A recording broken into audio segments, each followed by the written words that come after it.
In a world where legends fade quietly into memory, Willie Nelson remains, braided, weathered, smiling, and still moving down the highway. At 92, while most of his peers have taken their final bows, he continues to tour, write, and laugh at the inevitability of time. He has buried bandmates, siblings, and dear friends. He has watched eras rise and fall. Yet he stands, guitar in hand, as the last of a generation that reshaped American music. The road has taken much from him, but it has never taken his spirit. Willie jokes about death as casually as he jokes about taxes or trouble. Yet beneath the humor lies acceptance. He understands something most people spend their lives avoiding. Time is undefeated. Still, he refuses to count the seconds. Instead, he fills them with melody. His story is not simply about longevity. It is about endurance, grace, and finding peace at the edge of the horizon.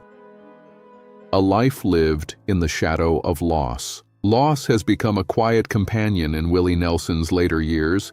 His beloved sister Bobby Nelson, who played piano beside him for decades, passed away in 2022.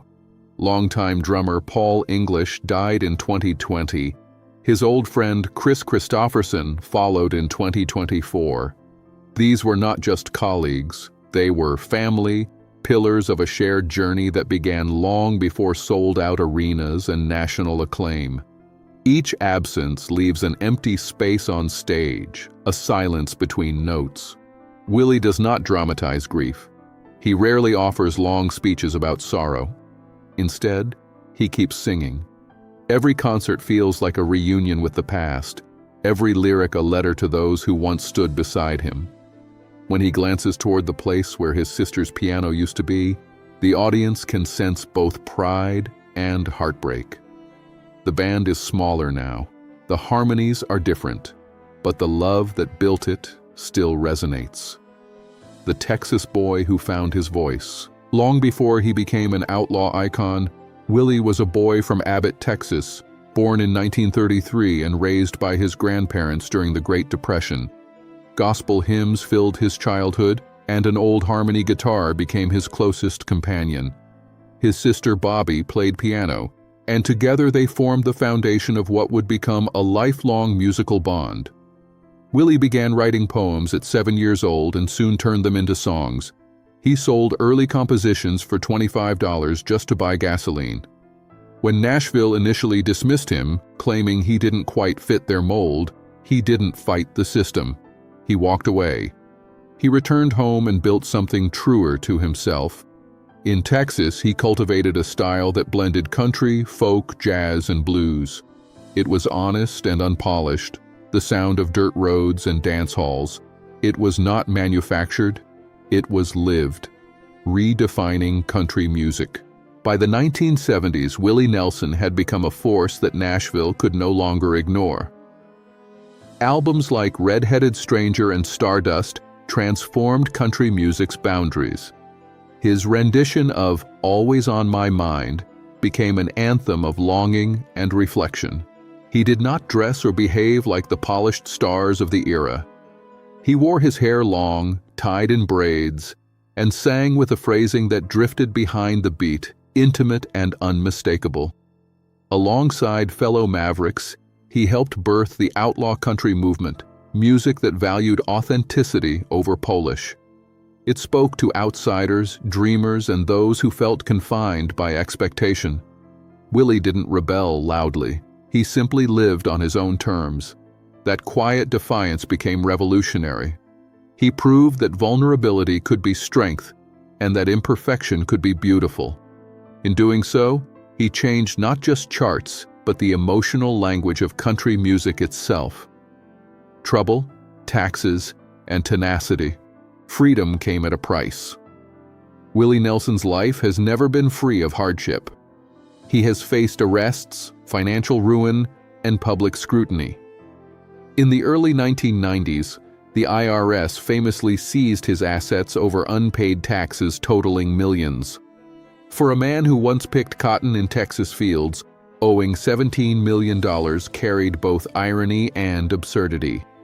Yet even that chapter became part of his legend. He recorded albums to repay his debt and faced adversity with humor rather than bitterness.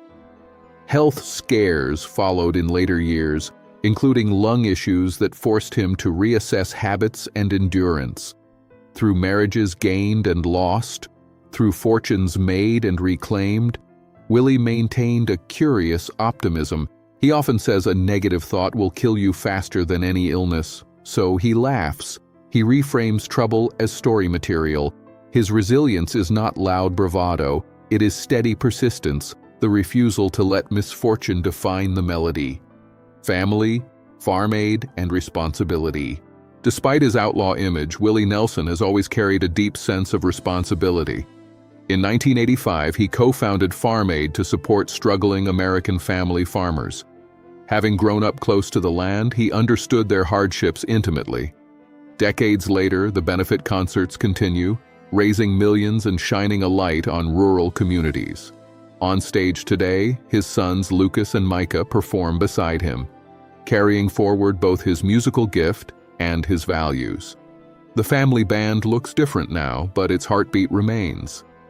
Willie is not merely a performer, he is a father, advocate, and steward of tradition. He has written thousands of songs, yet when asked about accomplishments, he often shrugs and says he is most proud of still being here. That humility defines him. He sees survival itself as a triumph. Endurance for Willie is not just personal, it is communal, rooted in family, friendship, and shared purpose. Making peace with the end. In 2025, Willie released his 77th studio album, Oh What a Beautiful World.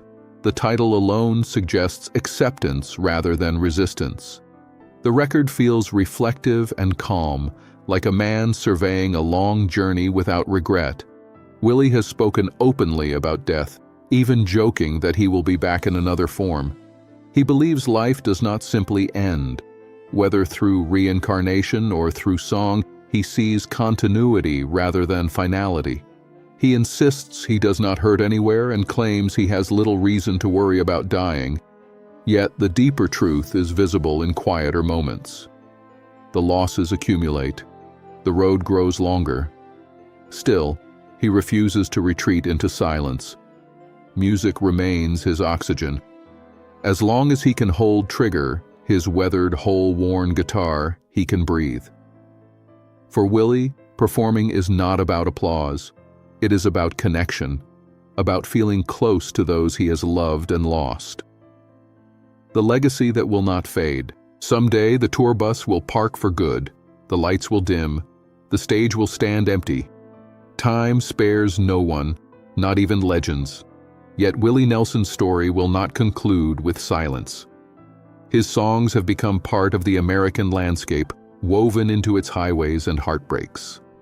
They belong to history now, to the listeners who find comfort in their honesty.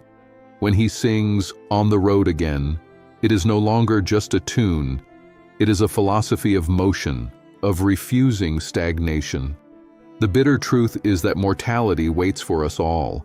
The sweet truth is that art endures. Willie has transformed grief into melody and scars into poetry.